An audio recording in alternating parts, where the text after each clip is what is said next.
Capítulo 31. He anticipado mi respuesta a este problema, basada en el hecho de que la figura del Redentor ha llegado hasta nosotros muy desfigurada. Esta desfiguración es en sí muy plausible. Por varias razones, tal figura no pudo conservarse pura, íntegra y libre de deformaciones. Tanto el medio ambiente en que se desenvolvió esta figura extraña como sobre todo la historia y las vicisitudes de la primitiva comunidad cristiana dejaron en ella por fuerza sus huellas. Ella enriqueció la figura retroactivamente con rasgos que solo comprensibles a la luz de la guerra y los fines de propaganda. Este mundo singular y enfermo en que nos introducen los evangelios, un mundo como salido de una novela rusa, donde parecen darse cita la escoria de la sociedad, enfermedades nerviosas e idiotismo infantil.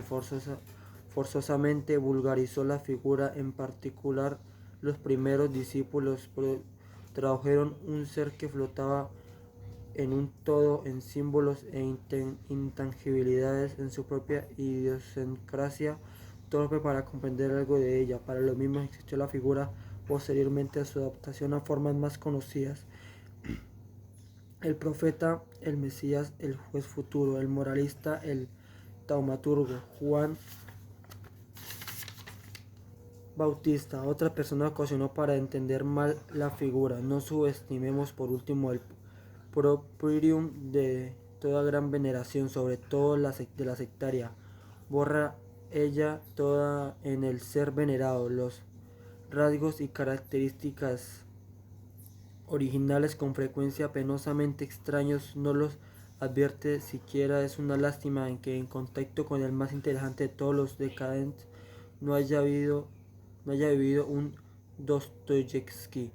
Quiero decir, alguien que supiera percibir precisamente el encanto conmovedor de que fluía un tal mezcla de sublimidad, enfermedad e infantilidad. Un último punto de vista: la figura como figura de la decadencia bien pudo haberse caracterizado en efecto por una singular multiplicidad y contradicción. No cabe descartar rotundamente esta posibilidad. Sin embargo, todo induce a desechar tal conjetura. Precisamente la contradicción debiera ser en este caso singularmente fiel y objetiva, cuando tenemos razones para suponer justamente lo contrario. Por lo pronto hay una contradicción entre el predicador simple, dulce y manso, y cuya figura sugiere una Buda en un mundo nada indio, y ese fanático de la agresión, el enemigo moral de los teólogos y los sacerdotes, que la malicia de Renan ha exaltado como la gran Maitre de Ironé. Personalmente no dudo de que la agitación de la propagación cristiana ha incorporado de la figura del maestro la creencia dosis de hiel y aún de Spirit. Es harto sabido la falta de escrúpulo con todos los espíritus sectarios hacen que su maestro, su propio apólogo, cuando la comunidad primitiva tuvo necesidad de un teólogo riguroso, enconado, iracundo y maliciosamente sutil para hacer frente a estos teólogos, se creó un Dios de acuerdo con sus necesidades, del mismo modo que le atribuyó sin vacilar conceptos nada evangélicos de los que yo no podía prescindir: resurrección, juicio final y toda clase de esperanzas y promesas temporales.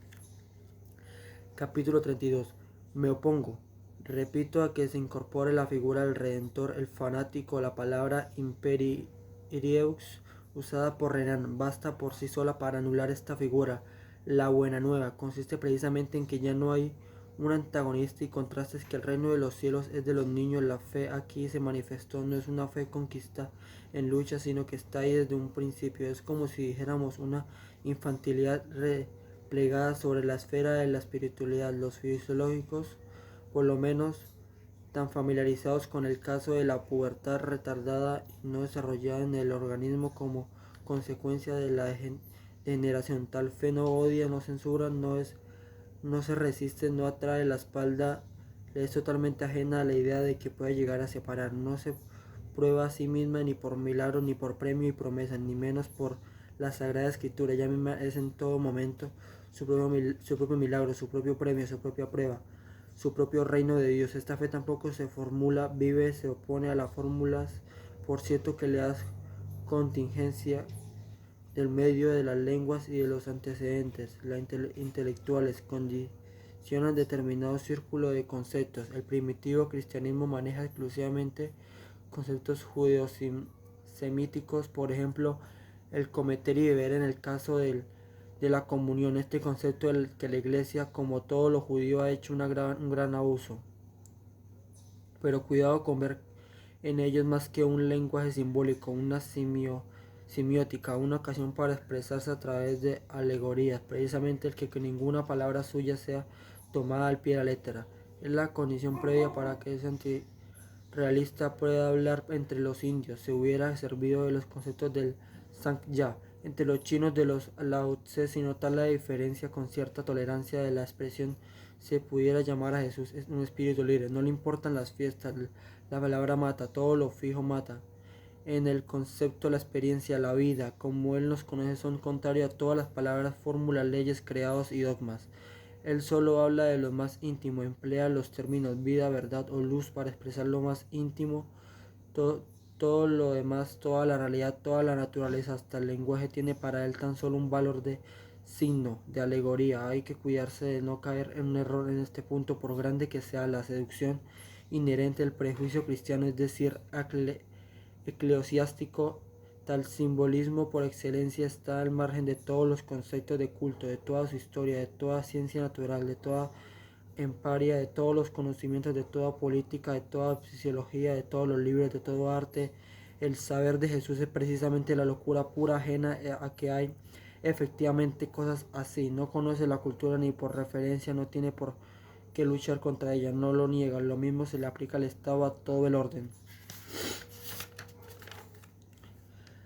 civil y social. El trabajo en la guerra jamás tuvo motivo alguno para negar. El mundo nunca tuvo la menor idea del concepto de eclesiástico mundo. La negación es precisamente lo de todo punto imposible para él. Falta asimismo la dialéctica, falta la noción de que una fe, una verdad pueda ser demostrada con argumentos. Las pruebas de él son luces interiores, íntimos sentimientos de placer y autoafirmaciones, exclusivamente pruebas de fuerza. Doctrinas semejantes tampoco pueden contradecir. No coincide que pueda haber doctrinas diferentes. No sabe imaginar un juicio en contrario a lo suyo propio. Donde lo encuentre se lamentará por íntima simpatía de ceguera, pues ella percibe luz, pero no formula objeción alguna. Capítulo 33. En toda la fisiología del Evangelio está ausente la idea de la culpa y el castigo, como también la del premio. Está abolido el pecado, cualquier relación de distancia jerárquica entre Dios y el hombre. Tal es precisamente la buena nueva. No se promete ni se condiciona la bienaventuranza. Es esta la única realidad. Todo lo demás es signo de que sirve para hablar de ella. Las consecuencias de tal estado se proyecta a una práctica nueva, en la práctica apropiadamente evangélica. Lo que distingue al cristiano no es una fe. El cristiano y obra se diferencia por el hecho de que obra de un modo diferente, por el hecho de que no se resiste ni de palabra ni en el corazón al que le hace mal, por el hecho de que no hace distingos entre forasteros y naturales, entre judíos y no judíos. El prójimo es propiamente el correligionario, el judío, por el hecho de que no guarda rencor a nadie, no desprecia a nadie, por el hecho de que no recurre a los tribunales ni se opone a disposición a ellos. No juréis por el hecho de que bajo ninguna circunstancia, ni aun en caso de infidelidad probada de la cónyuge, se separa una mujer. Todo se reduce en el fondo a un solo principio. Todo es consecuencia de un solo instinto. La vida del Redentor no fue así, sino esta práctica. Su muerte tampoco fue otra cosa. Ya no tenía necesidad de fórmulas, de ritos para la relación con Dios. Ni siquiera la oración. Había desechado toda la doctrina judía de expiación, reconciliación, sabia. ¿Cuál era la única práctica de la vida con la que uno se tiene divino, bienaventurado, evangélico en todo momento, hijo de Dios? Ni la expiación ni el ruego por perdón con cambios de Dios enseña únicamente la práctica evangélica. Conduce a Dios, ella es Dios. El evangelio significaba el repudio del judaísmo de los conceptos pecado, abolición, fe, redención por la fe toda la doctrina eclesiástica judía quedaba negada en la buena nueva, el profundo instinto de cómo hay que vivir para sentirse en la gloria, para sentirse eterno, para que con cualquier conducta diferente uno se siente en absoluto en la gloria. Únicamente este instinto de la realidad fisiológica de la conducta nueva, no una fe nueva.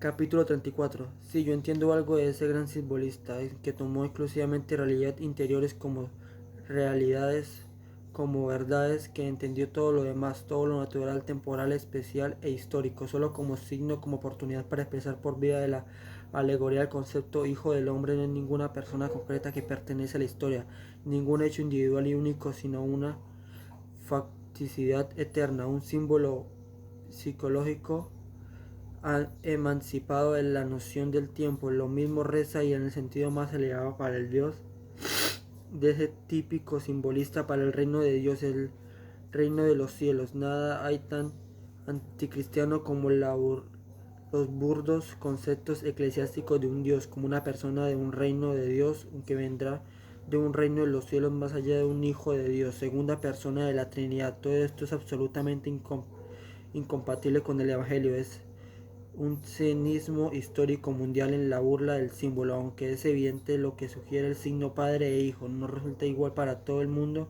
Con la palabra hijo está expresado al ingreso del sentimiento total de transfiguración de todas las cosas. La bienaventuranza, y con la palabra padre este sentimiento mismo, el sentimiento de eternidad, de consumación. Me da vergüenza recordar lo que la Iglesia ha hecho en este simbolismo. No ha situado en el umbral del credo cristiano una histórica de anfitrión y un dogma del concepto inmaculada por añadidura. Él con esto ha mancillado la concepción. El reino de los cielos es un estado del corazón, no algo que viene del más allá o de una vida ultratumba. Todo el concepto de la muerte natural falta en el Evangelio. La muerte no es puente, un tránsito, falta porque forma parte de un mundo totalmente diferente, tan solo apariencial, útil tan solo como para proporcionar signos. La hora postrera no es un concepto cristiano. La hora, el tiempo, la vida física y sus crisis ni existente para el portador de la buena nueva. El reino de Dios no es algo que se espera, no tiene un ayer ni un pasado mañana, no vendrá en 1000 años, es una experiencia íntima, está en todos lados y no está en parte alguna.